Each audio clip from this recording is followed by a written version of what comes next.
అత్త చేసిన పనికి విడాకులు తీసుకుంటున్న కొడుకు కోడలు అసలు ఏం జరిగింది కథనం గురించి తెలుసుకుందాం. నిర్మల పేరుకు తగ్గట్టుగా నిర్మలంగా మాట్లాడుతూ ఉంటుంది. పొడవైన జుట్టు, కళ్ళు మాట్లాడతాయని తన కళ్ళను చూసే అని అంటారు. అందగత్తె అని చెప్పలేము, కానీ చూసిన వారు మాత్రం మరలా తిరిగి చూస్తారు. అంత ఆకర్షణ తనలో. నడుం మీద నడయాడ జడ వెనక నుండి చూసేవారి మతిపోగొడుతుంది. అటు తిరిగి వంట చేస్తున్న నిర్మలని వెనక నుండి వాటేసుకున్నాడు సుధాకర్. హోయ్ నిన్నే! ఆ పిలుపులో మత్తు గమ్మత్తుగా ఉంది నిర్మలకి. ఆ కౌగిలిని ఎంజాయ్ చేస్తుంది, కానీ బయటపడకుండా విసుక్కుంటూ, ఏంటి దొరగారు, లేవగానే పాసిముఖంతో వంటగదిలోకి వచ్చారు, వెళ్ళి బ్రష్ చేయండి, కాఫీ తాగుదురు కానీ అని బయటకు తోసింది. అబ్బా వెళ్తాను లేవే, ఒక గడి అయినా దగ్గరకు రానియవు అని గారాలు పోతూ చుట్టుకుపోతున్నాడు. అబ్బా వదలండి అంటూ గట్టిగా అరుస్తూ లేచింది నిర్మల. లేచి పక్కన చూసి జరిగింది గుర్తు తెచ్చుకొని బాధపడి పక్కన గ్లాసులో ఉన్న వాటర్ తాగి పడుకుంది అన్న మాటే కానీ నిద్ర మాత్రం పట్టలేదు. సుధా సుధా అని తన మనసు పదే పదే కలవరిస్తుంటే బలవంతంగా పడుకోవడానికి ప్రయత్నిస్తుంది. అక్కడ సుధాకర్ కూడా తుల్లిపడి లేచాడు. ఎవరో తనని పిలుస్తున్నారు. సుధా అనే పిలుపులోని కమ్మదనం తన చెవులకు చేరుతుంది. తను లేచి తన డైరీ తీసి చదువుతుంటే జ్ఞాపకాలు అలలుగా ఒడ్డుకు వస్తున్నాయి. తను నిర్మలతో గడిపిన ప్రతిక్షణం ఒక తీయని అనుభూతి. ఎంత రాత్రి అయినా తన కోసం కాచుకొని కూర్చునేది. తను ఎన్నోసార్లు చెప్పేవాడు, నా కోసం చూడకు, నువ్వు తిని పడుకో, నా దగ్గర ఉన్న వేరే కీతో తలుపు తీసుకుని వస్తానని. అయినా కూడా వినేది కాదు. మీకోసం ఎదురు చూడటంలో నాకు తృప్తి ఉంటుంది. నా చేతులతో మీకు వడ్డించి మీతో కలిసి తినడంలో నాకు ఆనందం మరి దేనిలోనూ లేదు. నన్ను ఇలాగే ఉండనివ్వండి అనేది ఎప్పుడు. కానీ ఏమైంది ఈరోజు? ఈ పరిస్థితికి కారణం ఎవరు? తల పగిలిపోతుంది ఆలోచిస్తుంటే. నిర్మల ఎవరు మన మధ్యకు వచ్చారు అనుకుంటూ పడుకున్నాడు సుధాకర్. అనుక్షణం సుధాకర్ జ్ఞాపకాలే. ఒక నిమిషం కూడా వదలడం లేదు నిర్మలను. ఇంత ప్రేమించే మనుషుల మధ్య ఈ దూరానికి కారణం ఎవరు? ఏమిటి? తెల్లవారి లేచి కోర్టుకు వెళ్ళాలి అన్న ఆలోచనే భరించరానిదిగా ఉంది ఇద్దరికి. రేపటి ఉదయంతో తమ అందమైన కళ చెదిరిపోతుంది. క్షణిక ఆవేశంలో తీసుకున్న నిర్ణయాలు ఎంత ఘోరంగా ఉంటాయో తామే ఒక ఉదాహరణ. ఎప్పుడూ సుధాకర్ తనని వదిలి ఉండలేదు. తెల్లారి లేచిన దగ్గర నుండి ఓయ్ ఏమే అంటూ వెంట ఉండి జోకులు చెబుతూ నవ్విస్తూ తిరుగుతూ, తాను వంట చేస్తుంటే ఒక వస్తువు అందిస్తాడు. మీరు గదిలో కూర్చోండి, అక్కడికే కాఫీ టిఫిన్ తెస్తానంటే వినిపించుకుంటే కదా. తను టిఫిన్ ఇస్తే సుధాకర్ తింటూ తనకి కూడా తినిపించేవాడు. సుధాకర్ వెనక తిరుగుతూ సాయం చేస్తుంటే ఎంత పని చేసినా అలసట అనేది ఉండేది కాదు. ఎంత పనైనా చకచకా చేసేది. ఒక చిన్న మిస్అండర్స్టాండింగ్ తమని ఈరోజు విడదీస్తున్నాయి. అసలు ఆ రోజు ఏం జరిగింది? ఆ రోజు తన అమ్మా నాన్న వచ్చారు. అదే రోజు సుధాకర్ అమ్మా నాన్న కూడా అనుకోకుండా వచ్చారు. తను వంటగదిలో పనితో సతమతమవుతుంది. 1-2 సార్లు సుధాకర్ సాయానికి రాబోయాడు. కానీ నిర్మల అత్తగారు చూసి, ఎరా ఇక్కడ ఏం చేస్తున్నావు? నీకు వంటగదిలో ఏం పని? వెళ్ళి టీవీ చూసుకో, టిఫిన్ అక్కడికే తెస్తుంది అని పంపించేసింది ఆవిడ. ఈలోపు నిర్మల అమ్మ వచ్చి, ఏం టిఫిన్ చేస్తున్నావు? మేము బయటికి వెళ్ళాలి, కొంచెం మాకు ముందు టిఫిన్ పెడితే వెళ్తామంది. దానికి నిర్మల అత్తగారు, మీ అమ్మకే కాదు మాకు పనులున్నాయి, ముందు మాకు టిఫిన్ పెట్టు, నా కొడుకు అక్కడ ఆకలితో చుట్టుకుపోతున్నాడు అంటూ దీర్ఘం తీసింది. అసలే ఒకటే పని చేసుకోలేకపోతుంటే నాకు ముందు అంటే నాకు ముందు అని అల్టిమేటివ్ ఒకటి. ఎవరికి వారు చేసుకోకుండా నేను వెళ్ళి పని సాయం చేయడం ఏంటని భీష్మించుకుని కూర్చున్నారు. నిర్మల వాళ్ళ అమ్మకి హాస్పిటల్కి టైం అవుతుందని నిర్మల అమ్మా నాన్నకి గబగబా టిఫిన్ పెట్టేసింది, తన అత్తగారు ఇంకా తయారవ్వకపోవడం చూసి. కానీ ఆవిడ అది తట్టుకోలేకపోయింది. అత్తామామలైన మమ్మల్ని కాదని ముందు వాళ్ళ అమ్మా నాన్నకి తిండి పెట్టేసింది. అందరూ తిన్న తర్వాత మిగిలిన అడుగు బొడుగు మాకా అంటూ. కానీ బయటకు మాత్రం, అవును మీ అమ్మ వాళ్ళకి హాస్పిటల్కి టైం అవుతుంది, వాళ్ళకి ముందు పెట్టి పంపు, మేము తర్వాత తింటాంలే, మేము ఎక్కడికి వెళ్ళాలి ఇప్పుడు అనడంతో అమ్మయ్య అని ఊపిరి పీల్చుకుంది నిర్మల. మధ్యాహ్నం అయ్యింది. అందరూ భోజనాలకు కూర్చున్నారు.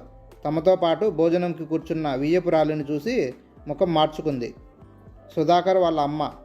కానీ బయటపడేది కాదు. తర్వాత ఇలాగే 2 రోజులు గడిచాయి. నిర్మల వాళ్ళ అమ్మా నాన్న ఊరు వెళ్ళిపోయారు. సుధాకర్ వాళ్ళ అమ్మా నాన్న కూడా ఊరు బయలుదేరుతున్నారు. అప్పుడు సుధాకర్ వాళ్ళ అమ్మ నాకు కొంత డబ్బు కావాలని అడిగింది. సుధాకర్ 1000 రూపాయలు చేతిలో పెట్టాడు. సుధాకర్ వాళ్ళ అమ్మ, ఇది చాలదురా, ఒక 20,000 కావాలి, పుష్కరాలు వస్తున్నాయి, వెళ్తాను, ఖర్చులకు కావాలి అంది.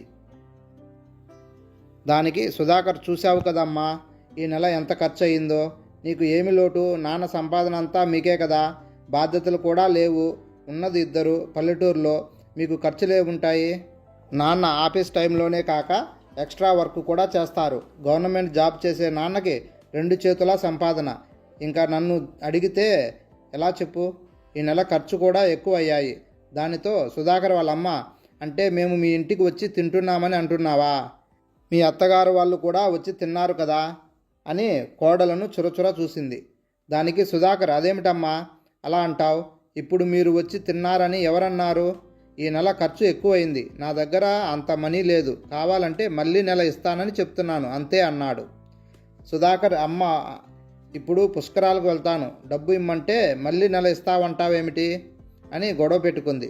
తర్వాత ఆవిడ కాముగానే వెళ్ళిపోయింది. కానీ తర్వాత ఏమైందో తెలియదు.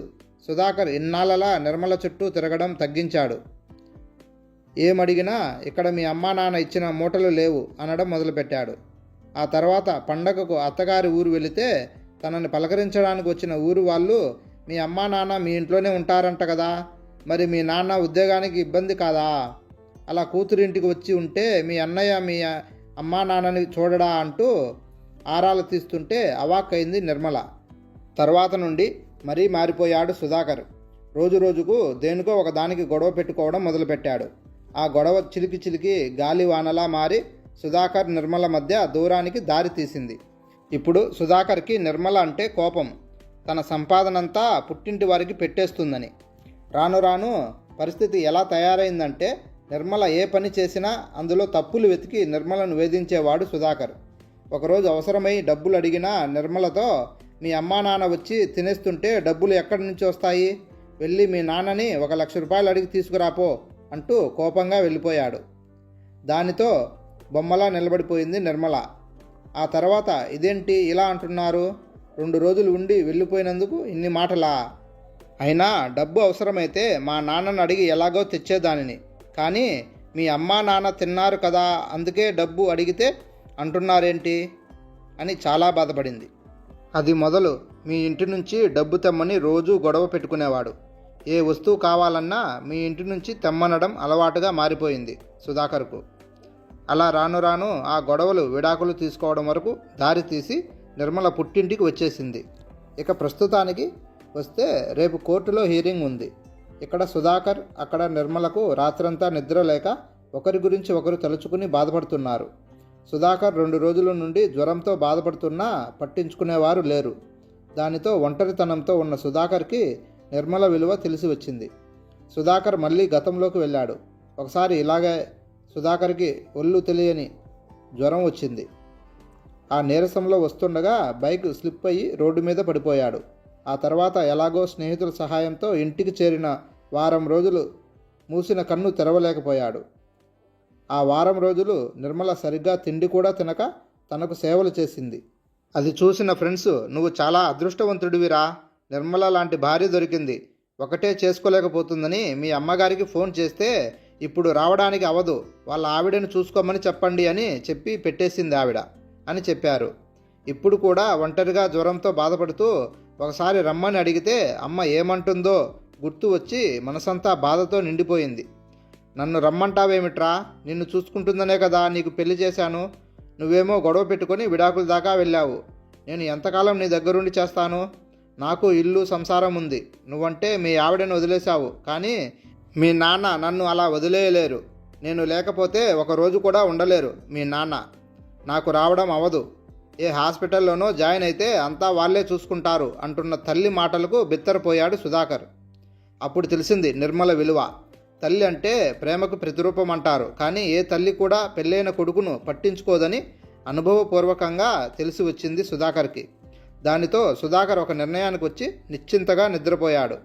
మర్నాడు కోర్టుకు వెళ్ళిన సుధాకర్ సరళని క్షమాపణ అడిగి ఇంటికి తెచ్చుకున్నాడు. ఆ రోజంతా ఇన్నాళ్ల విరహం మర్చిపోయేలా ప్లాన్ చేసుకుని బాగా ఎంజాయ్ చేశారు సుధాకర్, నిర్మల. ఇక అనుభవం నేర్పిన పాఠంతో తమ మధ్యకి వేరే ఎవరినీ రానియక ఇద్దరూ ఆనందంగా ఒకరికి ఒకరు తోడు నీడలా కలకాలం జీవించారు. అసలు తప్పు చేయని వారికన్నా ఒకసారి తప్పు చేసి సరిదిద్దుకున్న వారు మరెప్పుడూ తప్పు చేయరని నిరూపించారు. సుధాకర్ నిర్మల. హాయ్ ఫ్రెండ్స్, ఈ కథ మీకు నచ్చినట్లయితే please like and subscribe friends.